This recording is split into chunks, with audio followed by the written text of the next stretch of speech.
కూటమి ప్రభుత్వం వచ్చాక తమపై అక్రమ కేసులు బనాయిస్తున్నారని మాజీ మంత్రి అంబటి రాంబాబు ఆరోపించారు. కేసులు పెట్టి ఏం చేస్తారని ప్రశ్నించారు. కేసులతో భయపెట్టాలని అనుకుంటే భయపడే తత్వం తమది కాదని అన్నారు అంబటి. కేసు పెడితే మీరేమన్నా భయపెడుతున్నారా? కేసులకు భయపడేటటువంటి తత్వం ఉన్నదా అని అడుగుతా ఉన్నా.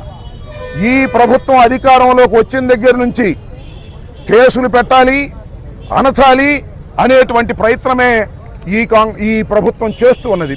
ఒక వారం ముందు అయితే మమ్మల్ని లోపల కూడా వేసేవాళ్ళు లోకేష్ చెప్పంగానే. ఎందుకంటే ఈ మధ్యనే హైకోర్టు వారు ఒక సర్క్యులర్ రిలీజ్ చేశారు. ఏంటంటే ఎవరిని పడితే వాళ్ళని రిమాండ్ ఇవ్వడానికి వీల్లేదు. ఇంతకు ముందు 3 నెలలు 4 నెలలు 5 నెలలు సంవత్సరం ఉన్నటువంటి కేసుల్లో కూడా అరెస్ట్ చేసి పోలీసులు కోర్టులో ప్రొడ్యూస్ చేశారు. మ్యాజిస్ట్రేట్స్ రిమాండ్ ఇచ్చారు, మెకానికల్గా రిమాండ్ ఇచ్చారు.